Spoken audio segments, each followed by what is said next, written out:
전도서 3장 1절부터 15절까지 말씀 제가 봉독하도록 하겠습니다.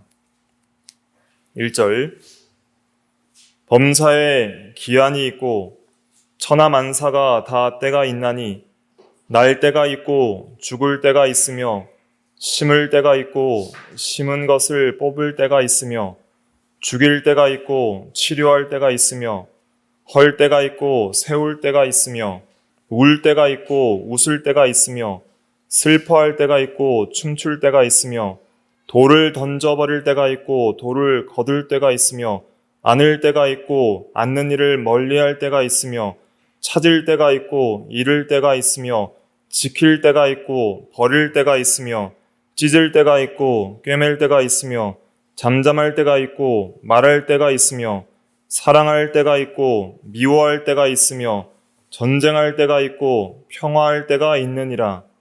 일하는 자가 그의 수고로 말미암아 무슨 이익이 있으랴. 하나님이 인생들에게 노고를 주사 애쓰게 하신 것을 내가 보았노라. 하나님이 모든 것을 지으시되 때를 따라 아름답게 하셨고 또 사람들에게는 영원을 사모하는 마음을 주셨느니라.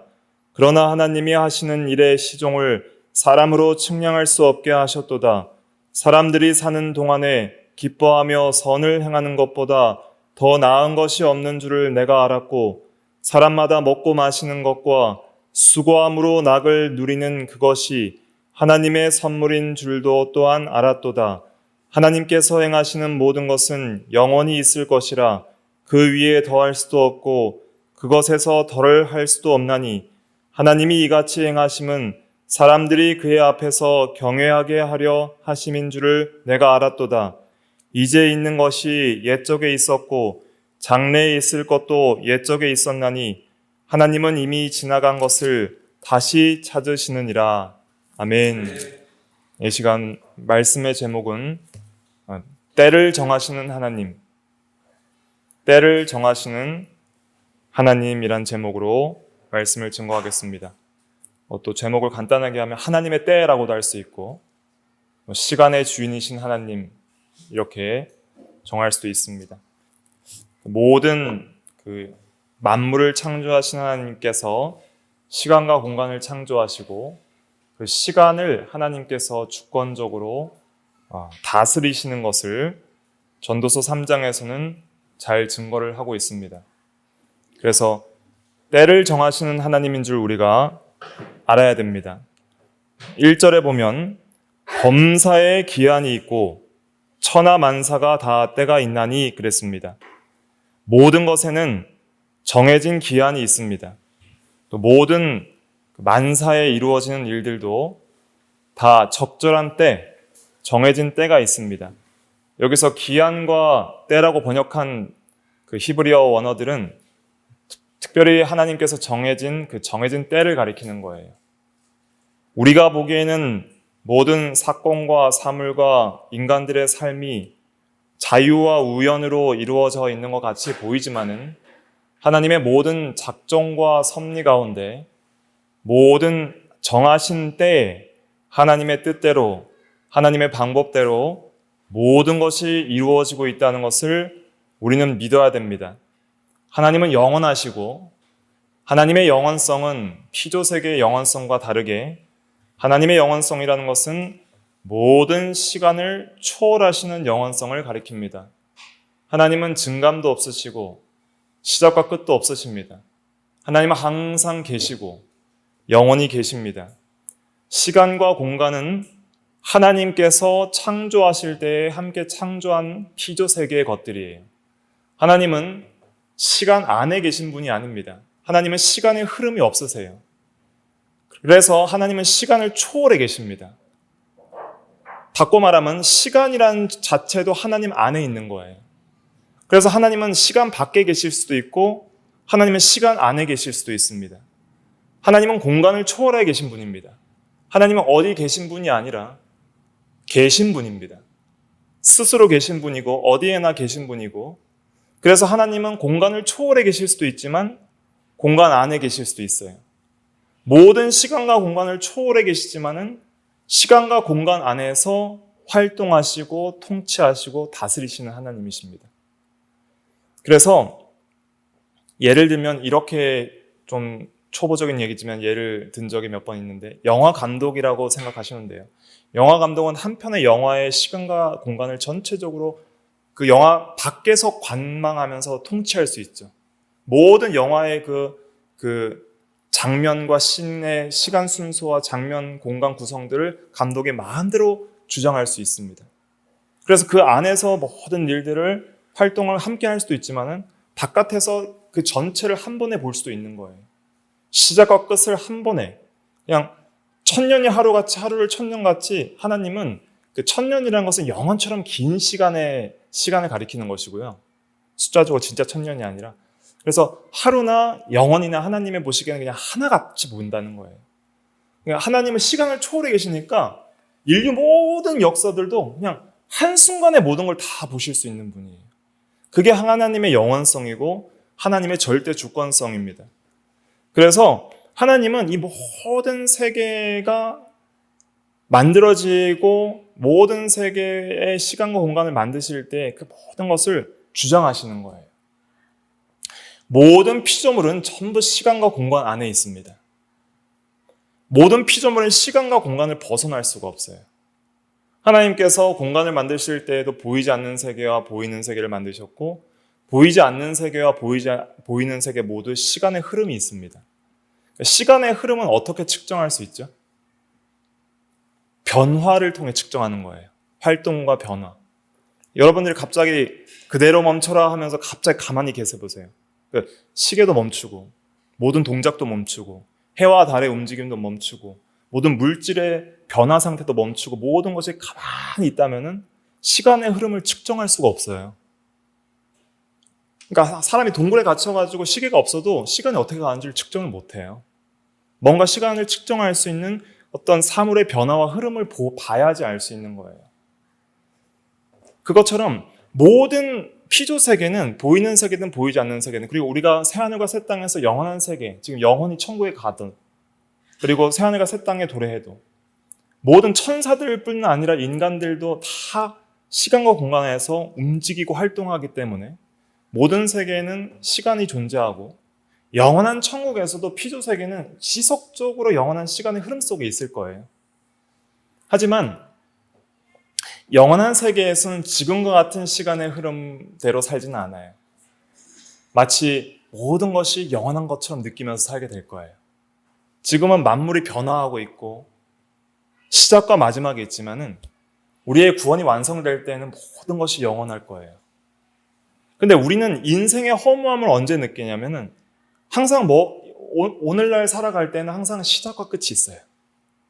시간의 시작이 있었고 끝이 있어요. 인생의 역사도 하나님이 태초에 천지를 창조하신 때가 있었고요. 그다음에 만물의 마지막에 가까워 오는 시대를 살고 있고 우리가 마지막 때가 있어요. 주님 재림하실 때. 그때가 되면 이제 영원 세계로 가요. 물론 영원 세계에도 시간의 지속적 흐름 속에 있겠지만 지금과 같은 시간의 흐름 속에는 있지 않아요. 그때는 모든 것이 변하지 않고 영원할 거예요. 하지만 지금은 영원한 것이 없어요.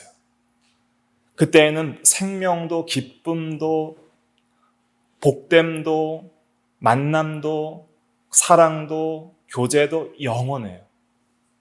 오히려 줄어들거나 소멸되는 게 아니라 점점 충만해지고 풍성해지고 완전함을 경험해요. 그러나 지금은 시작한 때가 있으면 끝이 있어요. 계속 반복돼요. 우리가 2024년 새해를 시작한 지가 얼마 안 된 것 같죠? 벌써 끝났어요. 2025년 새해가 또 시작됐어요. 하나님께서 이렇게 때를 주시고 시작과 마지막을 주관하고 계십니다. 이렇게 세상의 흐름 속에서 시작과 끝을 주관하고 계신다는 것을 3장에서는 2절부터 8절까지 총 7절을 통해서 14개의 특별한 시작과 끝을 말하면서 이 인생의 모든 삶을 요약하고 있어요. 굉장히 완성적인 시를 통해서 우리의 모든 삶을 요약하는데 총 14구절이 있는데 이것은 7 곱하기 2, 그러니까 7수는 하나님의 완전수거든요.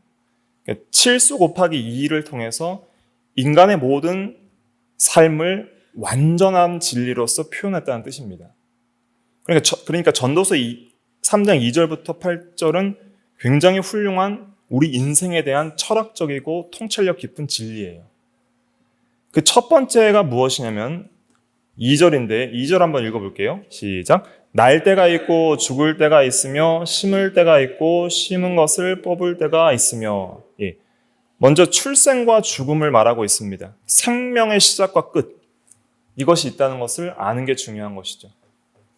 우리의 인생에 있어서 우리가 선택해서 결정할 수 있는 것들도 있지만은 많은 것들이 우리 마음대로 되지 않는 것들이 있어요. 그 중에 절대 선택할 수 없는 게 있으니 출생과 죽음이에요.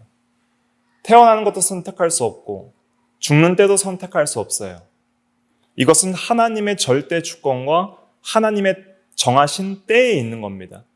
때를 정하신 하나님이라는 것이 오늘 제목인데 출생과 죽음의 때를 하나님이 정하시는 거예요. 아무도 바꿀 수 없습니다. 모든 인생은 출생과 죽음으로 요약돼요. 그러나 인간은 영원한 생명을 사모합니다. 그러나 헛된 인생은 죽을 때가 있기 때문에 결국 아무리 위대한 사람도 어린아이로 태어나서 아무것도 없이 이 세상에 왔다가 많은 것을 성취한다 할지라도 결국 죽을 때가 있다. 이것이 인생의 허무함을 증거하는 중요한 진리죠. 그래서 우리 모든 사람들은 영원한 것을 사모해요. 어떻게 하면 영원히 살 수 있을까? 그 길은 오직 주 예수 그리스도 안에서 구원을 받아 하나님의 자녀가 되며 영원한 생명을 얻는 길밖에 없는 것이죠. 그래서 이러한 영혼을 사모하는 마음을 주셔서 영생을 얻도록 하시기 위하여 이 세상에 날 때와 죽을 때가 있음을 가르쳐 주시면서 구원을 사모하도록 우리에게 구원을 사모할 수 있도록 인도하시는 것입니다. 이러한 진리들을 생각하지도 않고 깨닫지 못하는 사람들에게는 그냥 자기의 인생이 어떻게 가고 어떻게 나서 어떻게 가는지도 모르고 허무한 인생을 살다가 죽는 것이죠. 또 심을 때가 있고 뽑을 때가 있다 그랬습니다. 이것도 시작과 끝이죠. 또 곡식을 심을 시작이 있고 추수할, 거둘 때가 있습니다. 나무를 심었으면 그 나무가 베어지고 쓰러지고 죽을 때도 있는 것이죠. 보통 봄에 심죠. 그리고 가을에 거둡니다. 또 학생들은 학교에 입학할 때가 있고 졸업할 때가 있죠. 또 직장인들은 입사할 때가 있고 은퇴하거나 퇴사할 때가 있습니다. 일을 시작할 때가 있고 끝낼 때가 있는 거예요. 항상 이렇게 모든 것은 시작과 끝이 있어요. 그러나 문제는 뭐냐면 우리는 영원을 사모해요. 근데 끝이 있다는 거예요. 여기서 우리는 시간 속에서 허무함을 느낍니다. 결국 끝나는구나. 여기서 소망을 찾아야 되는 것이죠. 하나님께 소망을 두고 주님 안에 있을 때 우리는 하나님 안에서 영원한 삶을 살아갈 수 있다는 것을 깨닫는 것이 지혜입니다. 또 3절에 보면은 3절은 멸망과 회복에 대한 거예요. 3절 죽일 때가 있고 치료할 때가 있으며 헐 때가 있고 세울 때가 있으며 멸망과 회복이 반복됩니다. 인생은. 그래서 때론 살인자를 사형시키고 전쟁에서 사람을 죽일 때가 있죠. 또 하나님께서 형벌로 사람을 죽이실 때가 있어요. 멸망하는 거예요. 그러나 회복될 때가 있습니다. 치료되고 뭔가 회복될 때.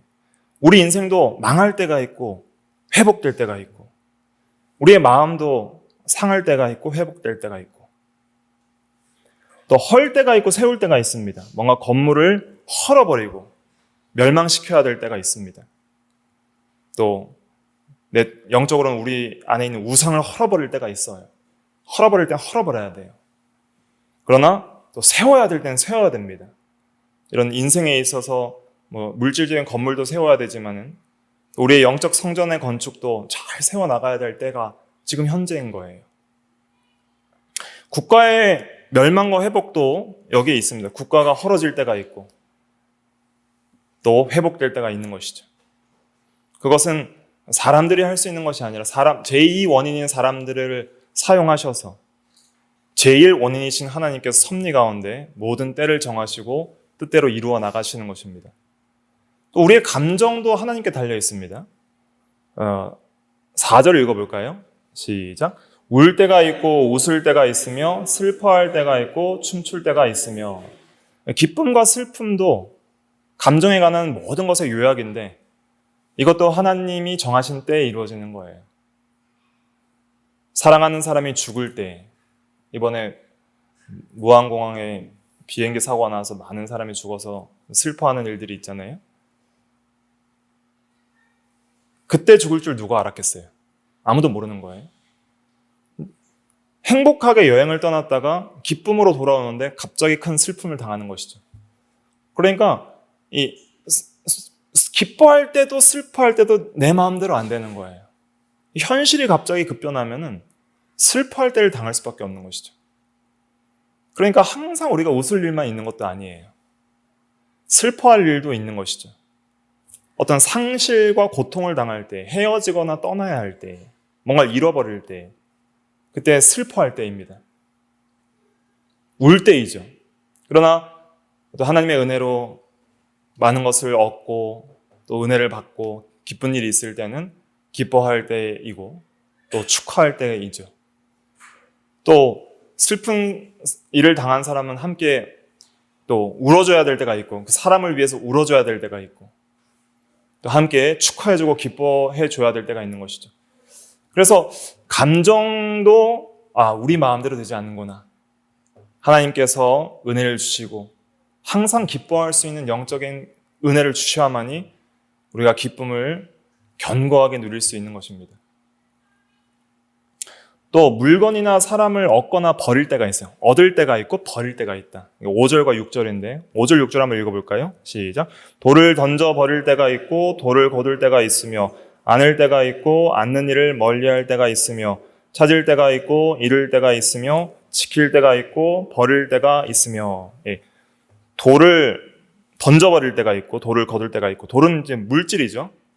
물질의 대표적인 것인데 어떤 건축물을 헐어버릴 때 물질을 버려버리고 성을 무너뜨릴 때 보통 과거에는 헐어버렸거든요. 돌을 버리고. 그러나 또 성을 쌓고 집을 짓기 위해서 돌을 거둘 때가 있었죠. 물질이나 물건을 버리거나 또 거둘 때를 가리키죠. 또 사람의 경우도 우리가 걷어들여야 될 때가 있습니다. 안을 때가 있죠. 사람도 이 사랑하는 친구, 남녀, 부모, 자녀 간에 서로 우호적이고 사랑하고 또 품을 때가 있지만은 때로는 좀 멀어지기도 하고 멀리해야 될 때도 생기는 것이죠. 자녀가 군대에 가거나 아니면 이제 출가를 하거나 할 때에는 앉는 일을 멀리할 수밖에 없는 때도 오는 것이죠. 또 찾을 때가 있고 잃을 때가 있다 그랬습니다. 우리가 무엇이 필요하여서 원하고 구하는 것을 찾을 때라고 말하는 거예요. 정말 내가 이걸 필요하다. 정말 원합니다.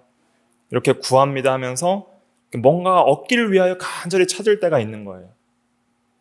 찾을 때 찾으면 좋지만 못 찾을 때도 있지만 찾을 때 우리가 또 기쁨을 얻죠. 그러나 뭔가 찾았다고 기뻐하는 그 순간에도 그것이 영원하진 않아요. 뭔가 얻었다고 했어요. 뭔가 물질에 있어서 좀 어떤 재물을 얻기를 원했고 또 건강에 있어서 건강을 얻기를 원했어요. 사람에 있어서도 좋은 사람들을 곁에 두고 친구로 얻고 동역자를 얻기를 원했어요. 근데 언젠간 다 잃어버리는 거예요. 사람도 물질도 건강도 잃을 때가 있어요. 그러니까 영원한 것이 없는 것이죠. 또 지킬 때가 있고 버릴 때가 있습니다. 뭔가를 지킬 수 있는 때가 있어요. 부유한 재산이나 건강이나 사람도 지킬 수 있을 때가 있지만은 과감히 버려야 할 때도 있어요. 믿음을 위해, 선을 위해, 신앙을 위해, 진리를 위해 돈보다는 진리를 따라가기 위해 돈도 버리고 또 사람도 멀리하고 목숨도 아까워하지 않고 버리며 나아가야 할 때가 있죠. 예를 들면 아브라함이 소돔과 고모라에 있던 롯이 그돌라오멜 4대 연합군에게 잡혀갔을 때 쫓아가서 집에서 길륜 318명을 가지고 그 모든 소돔 사람들과 재물들 다 찾아오잖아요. 그때 소돔 왕이 재물 가지라고 할 때 갖지 않겠다. 그땐 버릴 때예요. 또 나아만 장군이 엘리사를 찾아와서 병을 낳았을 때 예비한 재물을 줄 때 하나도 받지 않았어요. 그때 버릴 때예요.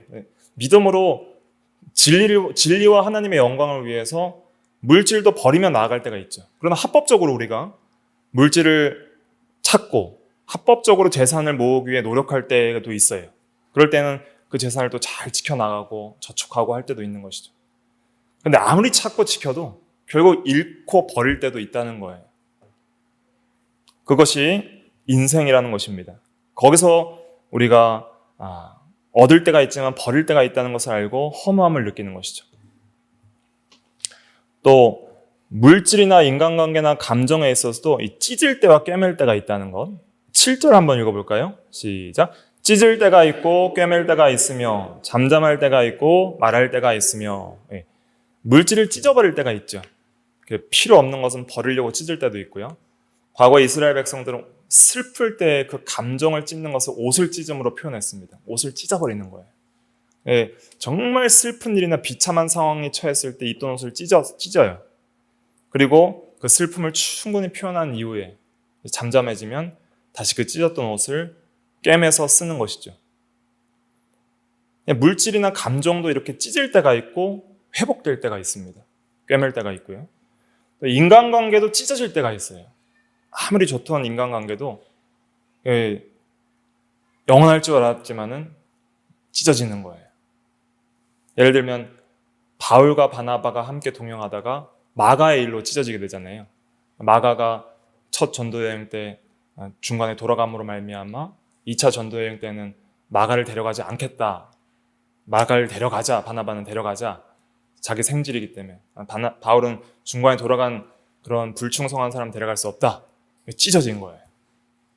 하지만 나중에 그 디모데 그 후서에 보면은 마가가 이제 귀한 사람이기 때문에 내게 유익한 사람이기 때문에 속히 오게 하라. 그 디모데후서 4장 11절에 보면 디모데에게 내가 올 때 마가를 데리고 오라. 그가 나의 일에 유익하니라. 다시 또 꿰맬 때가 생기는 것이죠. 그래서 물질, 인간관계, 감정에 있어서도 이렇게 영원한 것이 없다.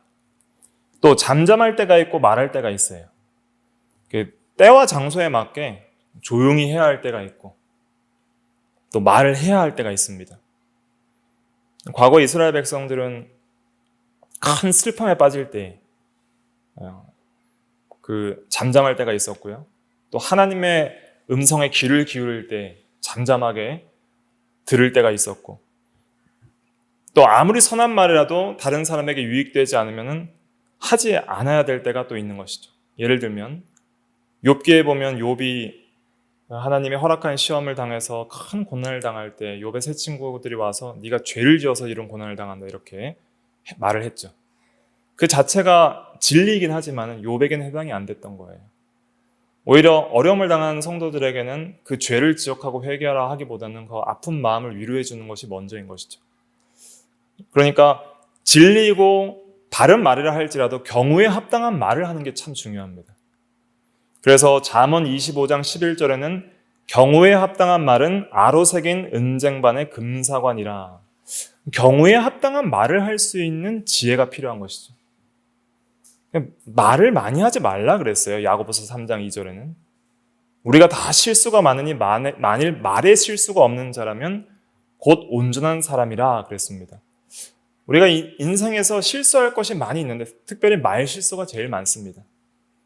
그래서 이사야 6장에 보면은 그 만군의 주 왕신 하나님을 배울 때 입술이 부정하다고 그렇게 표현하거든요. 입술이 부정하다는 것은 아무리 위대한 선지자라도 부패한 성품으로서 나오는 그 말의 실수들을 회개하는 그런 회개였어요. 그래서 우리가 말의 실수를 하지 않기 위해서 좀 잠잠할 때는 말을 아끼는 게 중요합니다. 잠언 17장 27절에도 말을 아끼는 자는 지식이 있다 그랬어요. 또 잠언 15장 28절은 의인의 마음은 대답할 말을 깊이 생각하여도 악인의 입은 악을 쏟느니라 그랬어요. 그래서 좀 말아야 할 때는 또 경우에 합당한 말이 생각이 안 나면 차라리 말을 안 하는 게 좋고요. 또 대답할 말을 해야 될 때는 깊이 생각하고 말하고 특별히 야고보서 1장 19절처럼 듣기는 속히 하되 말하기는 더디하고 성내기도 더디하는 것이 우리에게 필요한 것이죠. 그런데 또 말해야 될 때가 있어요. 진리에 대해서, 또 선에 대해서, 악은 악하다, 선은 선하다 이렇게 말을 해야 될 때가 있고요. 예수님의 삶을 봐도 예수님은 말해야 될 땐 말하시고 말하지 말아야 될 땐 말하지 않는 그런 위대한 본을 보여주셨습니다. 그리고 마지막에 보면은 이제 사랑과 미움, 전쟁과 평화에 대해서 말합니다. 그러니까 인생의 모든 생애와 국가의 역사를 요약할 수 있는 것이 사랑과 미움과 전쟁과 평화예요. 8절에 보면 사랑할 때가 있고 미워할 때가 있으며 그랬습니다. 사랑과 미움만큼 인간의 삶을 두드러지게 나타내는 감정도 없습니다. 결국 우리의 인생을 감정적으로 요약하라고 하면 사랑과 미움이죠. 사랑하거나 미워하거나 살다가 죽는 거예요. 그래서 항상 사랑했으면 좋겠는데 미워해야 될 때도 있고 악하게 미워할 때도 있어요. 하나님과 이웃을 사랑해야 하고 악을 미워해야 하지만 세상과 자기를 사랑하고 죄를 사랑할 때도 있는 것이죠. 그래서 이 미움이라는 감정도 인간에게 큰 허무감을 줍니다. 사랑할 때는 기쁘지만 사랑이 식어지고 미움으로 바뀔 때 얼마나 허무한지를 몰라요. 부부관계에 있어서도 많은 사람들이 한국에서 이혼을 하잖아요. 너무 이혼을 많이 하니까 젊은 처녀총각들이 결혼하기 싫다고 생각할 정도로 이혼율이 높아진다고 하는데, 사랑할 때는 다 좋아 보이지만은 미워하는 감정이 들어올 때 그 모든 사랑들이 다 허무해지는 거예요. 또 평화할 때는 참 좋지만은 국가 간의 모든 국가의 역사는 전쟁과 평화로 요약할 수 있을 정도로 전쟁의 역사입니다. 오늘날도 계속적으로 전쟁이 끊이지 않고 이어지고 있잖아요. 한국도 이렇게 오랫동안 전쟁이 없던 적이 없어요. 지금 70년 이상 전쟁이 없이 살아가잖아요. 역대 최장 평화의 기간이래요. 이런 적이 없다는 거예요. 항상 있었어요. 자기 생에 한 번은 전쟁이 터졌다는 거예요. 그렇게 많은 전쟁이 인생의 역사고 나라의 역사입니다. 그런데 하나님께서 지금 잠시 고요하고 평안한 때를 대한민국에 주셨어요. 그럴 때 우리는 하나님의 뜻을 알고 믿음으로 살아야 되지, 이 고요한 때를 자기의 욕심과 게으름과 죄악에 방탕한 삶으로 살아가서는 하나님의 허락하신 때를 선용하는 것이 아니라 할 수 있겠습니다. 때를 분별할 수 있는 그러한 믿음이 필요한 것이죠. 에베소서 5장 16절에도 너희가 세월을 아끼라, 때가 악함이라 그랬어요. 이 악한 때에, 악 때문에 이런 모든 허무한 때들이 들어온 거예요. 원래 인생에는 죽을 때도 없었고요, 뽑을 때도 없었고, 헐 때도 없었고, 울 때도 없었고, 슬퍼할 때도 없었고, 찢어질 때도 없었고, 잃을 때도 없었어요. 미워할 때도 없고, 전쟁할 때도 없었어요. 이 모든 악한 때들은 전부 아담의 타락 이후에 이 세상에 들어온 악한 것들이고, 그 악한 것들이 존재하는 때 동안만이 유지되는 것들입니다. 그러니까 이러한 악한 때에 우리가 세월을 아끼면서 더욱더 믿음으로 살아가야 할 그러한 필요가 있는 것이죠. 그래서 2024년을 보내고 2025년을 허락하신 하나님께 먼저 감사를 드리고, 이때를 어떻게 하면 더 믿음으로 살아갈 수 있을지를 우리가 더욱더 기도하고, 하나님, 이때를 허락하신 주님께서 하나님의 때를 허락해 주셨는데 이때 우리가 어떻게 하면 믿음으로 더욱더 살아갈 수 있을지 하나님 지혜를 주시옵소서, 이렇게 기도하고 하루하루를 더욱더 믿음으로 살아가야 합니다. 그래서 어떻게 때를 사용해야 할지 알게 하시기 위해서 이 모든 일에 시작과 끝과 반복들이 있도록 하신 것입니다. 그래서 이러한 변화무쌍한 때 속에서 우리는 그 인생의 수고와 노고와 고생을 느끼게 되는 거예요. 힘든 거예요, 삶이. 그래서 9절과 10절 읽어볼게요. 시작. 일하는 자가 그의 수고로 말미암아 무슨 이익이 있으랴. 하나님이 인생들에게 노고를 주사 애쓰게 하신 것을 내가 보았노라. 이렇게 반복되는 때 속에 결국 살다가 죽고, 시작이 있으면 끝이 있고, 좋은 것이 있으면 나쁜 것이 있고, 찾는 것이 있으면 잃은 것이 있고, 사랑이 있으면 미움이 있는데, 무슨 이 세상에서 열심히 일하고 자기 개발을 하고 인간관계를 쌓고 하는 게 이익이 뭐가 있느냐. 허무하다는 것이죠. 해보니 노고를 주사 애쓰게 하신 것뿐이구나 하는 것을 지혜자는 깨닫게 됩니다. 그러나 이것도 하나님께서 주신 거란 거예요. 하나님께서 왜 주셨는가? 11절에 보니까 11절 읽어볼게요. 시작. 하나님이 모든 것을 지으시되 때를 따라 아름답게 하셨고 또 사람들에게는 영혼을 사모하는 마음을 주셨느니라. 그러나 하나님이 하시는 일의 시종을 사람으로 측량할 수 없게 하셨도다. 하나님의 관점에서 이 허무한 때를 보기 시작하니까 모든 것을 지으시되 때를 따라 아름답게 하셨다는 것을 깨닫게 됩니다. 이 깨달음은 로마서 8장 28절 말씀처럼 모든 것이 합력하여 선을 이루시는 하나님의 놀라운 선하신 섭리를 깨달을 때 이 고백이 나오는 거예요. 이 험한 인생 속에서 모든 것이 하나님의 선하신 뜻대로 이루어지고 있구나 하는 것을 진리의 눈으로 바라볼 때 이 허무한 시작과 마지막의 때들이 전부 하나님 안에서 선하게 느껴지는 것이죠. 그러면서 이러한 때 속에서 우리에게 하나님께서 원하시는 것이 무엇인지를 깨닫는 거야. 사람들에게 영혼을 사모하는 마음을 주시고 영혼을 사모하도록 이렇게 하시는구나. 이러한 때 속에서 영원하신 하나님의 생명과 영원하신 하나님의 나라를 사모하며 이러한 반복되고 지나가는 인생과 반복되고 지나가는 세상의 모든 것들 속에서 오직 영원하신 하나님만을 사모하고 사랑하도록 이러한 때를 우리에게 허락하셔서 죄악과 허무 속에 살아가는 인생들이 하나님을 찾도록 하신 은혜에 감사하면서 하나님께 돌이키도록 하시는 은혜들을 보게 되는 것이죠.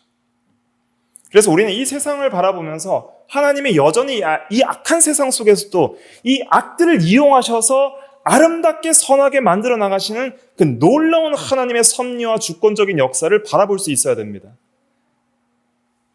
여전히 우리는 하나님이 하시는 일을 시종을 측량할 수가 없어요.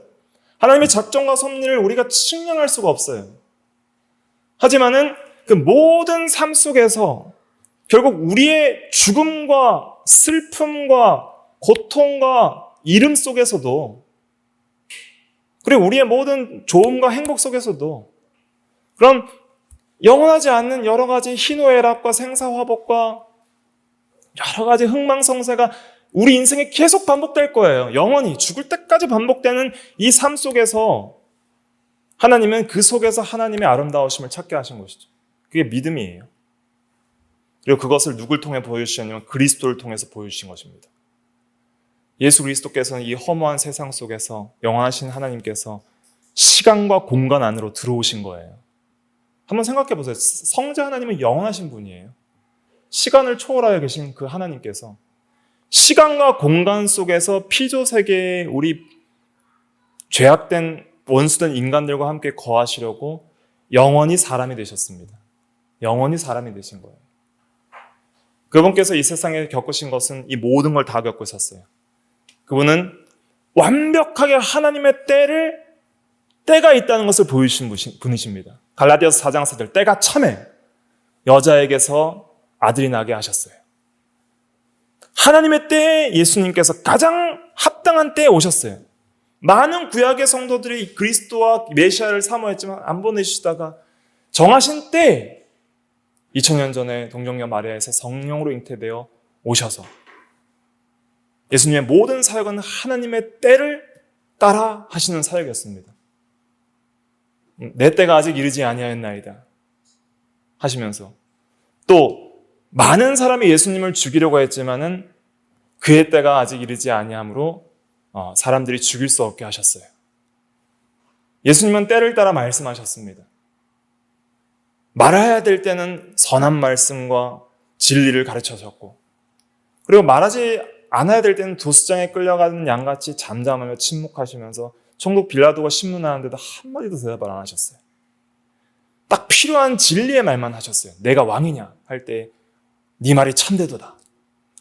진리를 가르치는 말 몇 마디만 하시고 그 외에 자기 변호를 하지 않으셨고 하나님의 뜻만을 이루기 위해서 하나님의 때에 맞게 일하시고 마침내 정하신 때에 로마서 5장에 보면 기약하신 때에 경건하지 않은 자들 위하여 죽으셨어요. 기약한 때에. 그리고 정하신 때에 3일 만에 부활하셨죠. 예수님의 인생을 보면서 우리는 하나님의 때가 얼마나 완전하게 한 사람의 인생을 주관하는지를 보는 거예요.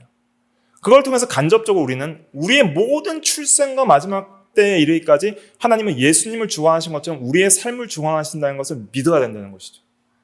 그러면서 우리가 해야 될 것은 무엇이냐면 어차피 마음대로 되지 않는 우리 인생 속에서 하나님의 선하심을 믿고 우리 인생을 맡겨야 됩니다. 내 길을 여호와께 맡기라.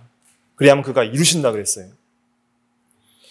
그러면서 우리가 통제할 수 없는 것을 걱정하면서 우려하거나 일희일비하거나 하는 것이 아니라 우리가 해야 될 것은 무엇이냐면은 우리의 때를 하나님께 맡기고 우리가 해야 될 것은 현재 우리가 해야 될 것은 하나예요. 예수님이 하신 것처럼 하나님을 믿고 순종하는 거예요. 예수님은 자기의 때에 나시고 자기의 때에 죽으시고 부활하시고 승천하셔서 정하신 때에 이젠 다시 오실 것입니다.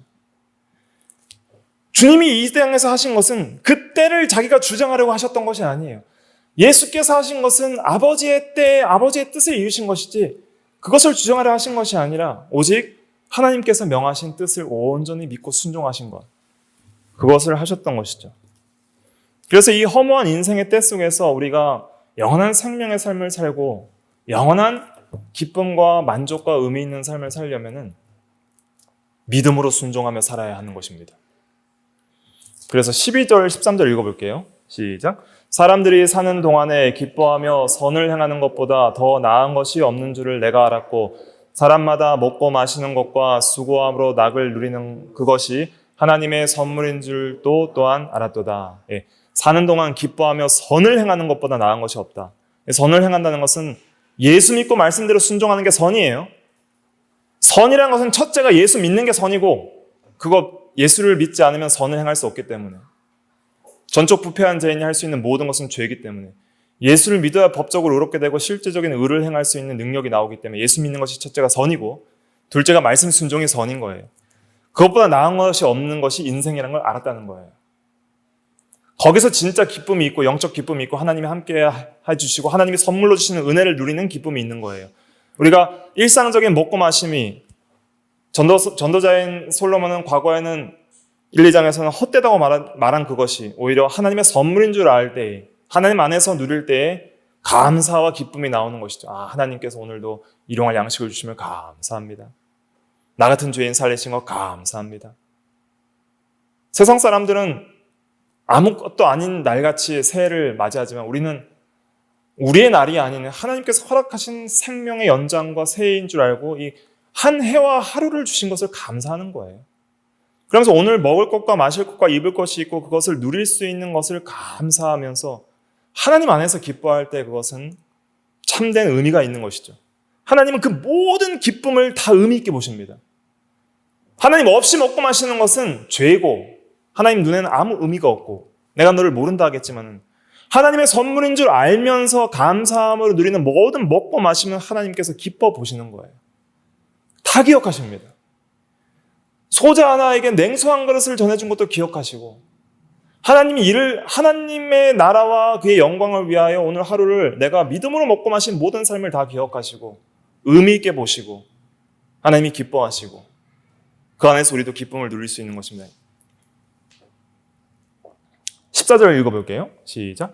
하나님께서 행하시는 모든 것은 영원히 있을 것이라 그 위에 더할 수도 없고 그것에서 덜할 수도 없나니 하나님이 이같이 행하심은 사람들이 그 앞에서 경외하게 하려 하심인 줄을 내가 알았도다. 하나님의 행하시는 모든 것은 영원히 있을 것입니다. 그의 모든 작정, 그의 모든 섭리, 그의 모든 진리, 그것은 영원하고 불변하며 완전합니다. 더하거나 덜할 수 없다는 것은 완전성을 가리키는 거예요. 증감이 있을 수 없는 완전함이란 것은 증감이 없고 영원하다는 것은 불변성을 가리키고 영원한 작정, 하나님이 정하신 영원한 작정은 영원해요. 절대 변하지 않고 그 작정은 반드시 영원한 섭리대로 하나님께서 뜻하신 대로 그대로 이루어지는 거예요. 하나님의 뜻은 변하지 않고 영원하다는 것을 지금 말하고 있는 것입니다. 하나님의 때에 변하지 않고 반드시 이루어집니다. 예수님께 그대로 이루어진 것을 우리가 성경을 통해 보는 것처럼 우리의 모든 삶도 하나님의 때에 하나님의 뜻대로 그대로 이루어지는 거예요. 그것을 믿는 것이 중요합니다. 그 영원 불변 완전하신 하나님이 우리의 하나님이고 우리의 아버지이시고 우리를 구원하시고 우리를 사랑하셔서 모든 것이 합력하여 선을 이루시게 하시는 하나님의 그 섭리하시는 하나님이 우리 하나님이라는 것, 이것을 믿는 게 중요합니다. 그 하나님이, 그 놀라운 하나님이 우리 하나님이라는 믿음이 이 변화무쌍하고 험한 인생 속에서 우리의 심령을 견고하게 하고 기쁘게 하고 진짜 평안을 주는 거예요. 인생의 전쟁은 있지만 평강은 없어요. 이 평화는 샬롬인데, 이 샬롬이라는 뜻은 완전성을 근거한 평화를 가리키는 거예요. 이스라엘 나라에 가서 떡 하나를, 완전한 이 한 덩어리가 있거든요. 이 떡 하나를 잘라서 주는데, 자르지 말고 시장에서 이 떡 하나 전체를 통째로 완전한 걸 주세요. 그럴 때 그걸 샬롬이라 그래요. 완전한 것을 샬롬이라 그래요. 그래서 모든 것이 완벽할 때의 평화를 누릴 수 있다, 이런 뜻입니다. 인간관계의 완전성, 하나님과 관계의 완전성, 피조물과의 관계의 완전성, 대신관계, 대인관계, 대물관계의 모든 것이 완전해질 때에 인생은 진정한 의미에 있어서의 샬롬을 누릴 수가 있어요. 그 샬롬을 주실 수 있는 유일한 분은 하나님이시고, 그 샬롬을 위해서 예수님은 전쟁과 죽음과 슬픔 가운데 오셔서 온전한 평강을 우리에게 주시는 것이죠. 그래서 예수님께서는 이 세상에서 허무한 인생 속에서 고난을 당했지만 그 안에서, 하나님 안에서 평강을 누리시는 놀라운 은혜들을 경험하시고, 요한복음 14장 27절에 주님의 평강을 우리에게 주신다 그랬거든요. 그냥 한번 잠깐 읽어보고 넘어갈게요. 요한복음 14장 27절. 요한복음 14장 27절 읽어볼게요. 시작. 평안을 너희에게 끼치노니 곧 나의 평안을 너희에게 주노라. 내가 너희에게 주는 것은 세상에 주는 것과 같지 아니하니라. 너희는 마음에 근심하지도 말고 두려워하지도 말라. 네, 평안을 주신다 그랬는데 나의 평안을 너희에게 주노라. 즉 예수님이 주님 하나님 아버지 안에서 가지고 계신 평안, 그것을 우리에게 주신다 그랬습니다.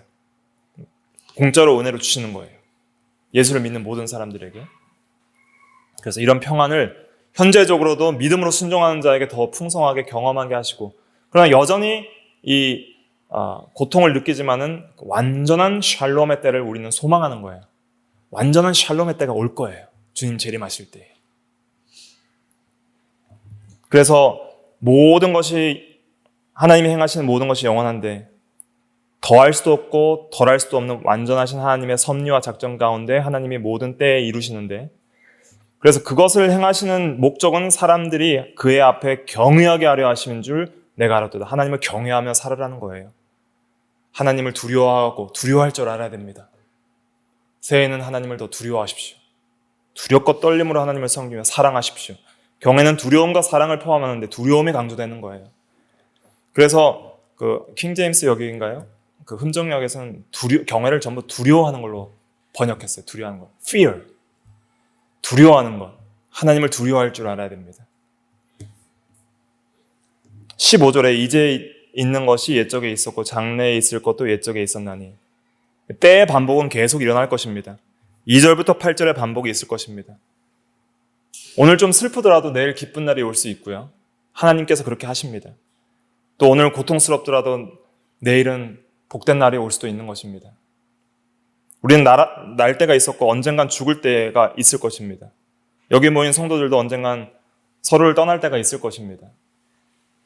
그런 때의 반복 속에서 우리는 허무함을 경험하지만 하나님 안에서 우리가 영원을 사모하고, 그 영원을 사모하는 인생들에게 영원을 주시고 영원한 생명과 영원한 나라와 영원한 하나님을 허락하시기 위해서 예수 그리스도께서 이 허무하고 사망과 고통에 있는 인생 가운데 오셔서 우리를 구원하셨다는 것, 이 진리를 잊지 말고 새해에는 더욱더 주님을 의지하며 살아가야 됩니다. 하나님께서 모든 것을 주관하신 줄 알고 완벽한 타이밍에 하나님의 때에 하나님의 뜻대로 하나님의 방법대로 우리의 삶을 인도하실 거예요. 그 모든 때와 방법은 하나님께 맡기고 내가 해야 될 것은 하루를 믿음으로 살아내는 거예요. 믿고 순종하고 내게 맡겨주신 본분에 최선을 다하고 세월을 아껴라 때가 악하니라 부지런히 믿음으로 살아야 됩니다. 믿음으로 살면서 각자의 맡은 일을 부지런히 하십시오. 가정과 사회와 또 직장과 교회에서 맡은 일들을 해나가고 특별히 하나님의 나라를 세우고 교회를 세우고 자기를 건축하며 다른 사람의 구원을 이루는 데 힘을 쓰셔야 됩니다. 그렇게 해나갈 때 마침내 하나님의 때에 우리를 부르시고 그때에는 영원한 샬롬과 영원한 생명의 완전함 속에서 살아가게 될 것입니다. 우리의 앞날을 하나님께 맡기십시오. 2025년도 하나님께 맡기시고 조급해하지 마시고 다급해하지 마시고 두려워하지 말고 불안에 떨지 말고 염려하지 말고 내일은 우리 것이 아니니 내일은 내일이 염려할 것이고 한날의 괴로움은 그날에 족하니 하나님의 지혜를 구하면서 믿음으로 인내하며 세월을 아끼며 살아갈 때 주님께서 함께 하실 것입니다. 마지막 때에 그날이 오면 더 이상 죽을 때도 없고 뽑을 때도 없고 헐 때도 없고 울 때도 없고 슬퍼할 때도 없고 앉는 일을 멀리할 때도 없고 잃을 때도 없고 잠잠할 때도 없고 미워할 때도 전장할 때도 없는 완전한 샬롬과 영원한 생명의 세계에서 영원히 살 것입니다. 영원히 살 것입니다. 영원히 살 것입니다. 그것을 우리는 사모하는 것이죠. 다 같이 기도하겠습니다.